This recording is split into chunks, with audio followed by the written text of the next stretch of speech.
हैं बुधवार की व्रत कथा। समतापुर नगर में मधुसूदन नाम का एक व्यक्ति रहता था। वो बहुत ही धनवान था। मधुसूदन का विवाह बलरामपुर नगर की सुंदर लड़की संगीता से हुआ था। एक बार मधुसूदन अपनी पत्नी संगीता को लेने बुधवार के दिन बलरामपुर गया। मधुसूदन ने अपनी पत्नी के माता पिता से कहा कि बेटी को विदा कर दो। माता पिता ने कहा, बेटा आज बुधवार है, बुधवार को किसी भी कार्य के लिए यात्रा नहीं करते। लेकिन मधुसूदन नहीं माना।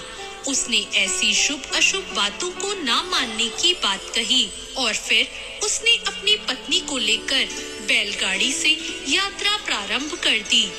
2 कोस की यात्रा करने के बाद उसकी गाड़ी का एक पहिया टूट गया और वहां से दोनों ने पैदल ही यात्रा को शुरू किया।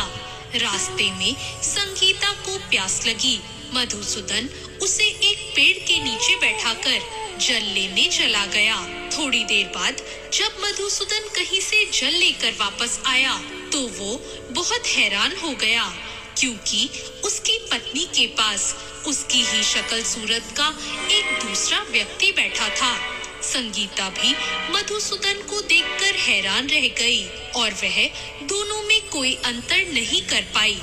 मधुसूदन ने उस व्यक्ति से कहा, तुम कौन हो और मेरी पत्नी के पास क्यों बैठे हो? मधुसूदन की बात सुनकर उस व्यक्ति ने कहा, अरे भाई, ये मेरी पत्नी संगीता है। मैं अपनी पत्नी को ससुराल से विदा करके लाया हूँ। लेकिन तुम कौन हो जो मुझसे ऐसा प्रश्न कर रहे हो? मधुसूदन ने कहा, तुम जरूर कोई चोर या ठग हो। ये मेरी पत्नी संगीता है। मैं इसे पेड़ के नीचे बैठाकर पानी लेने गया था। इस पर उस व्यक्ति ने कहा, अरे भाई, तुम झूठ क्यों बोल रहे हो? संगीता को प्यास लगने पर जल लेने तो मैं गया था। मैंने तो जल लाकर अपनी पत्नी को पिला भी दिया। अब तुम चुपचाप यहाँ से चलते बनो, नहीं तो किसी सिपाही को बुलाकर तुम्हें पकड़वा दूंगा। दोनों एक दूसरे से लड़ने लगे। उन्हें लड़ता देखकर बहुत से लोग वहां इकट्ठे हो गए। नगर के कुछ सिपाही भी वहां आ गए। सिपाही उन दोनों को पकड़कर राजा के पास ले गए और उनकी सारी कहानी सुनकर राजा भी कोई निर्णय नहीं कर पाया। संगीता भी उन दोनों में से अपने वास्तविक पति को नहीं पहचान रही थी। राजा ने दोनों को कारागार में डाल देने के लिए कहा।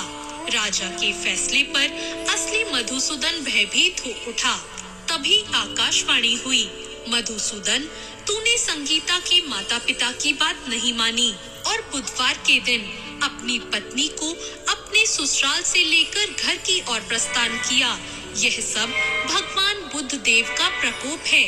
मधुसूदन ने भगवान बुद्ध देव से प्रार्थना की कि हे भगवान, मुझे क्षमा कर दीजिए। मुझसे बहुत बड़ी गलती हुई है। भविष्य में मैं कभी ऐसा नहीं करूँगा।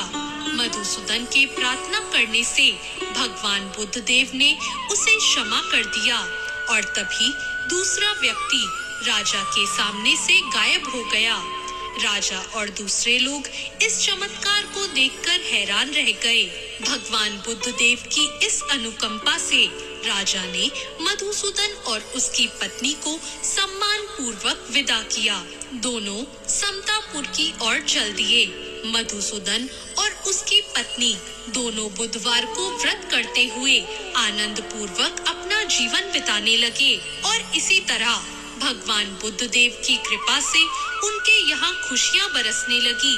और इसी तरह जो भी विधिवत बुधवार का व्रत करके कथा सुनते हैं, भगवान बुद्ध देव उनके सभी कष्टों को दूर करते हैं। तो ये थी आज की कथा।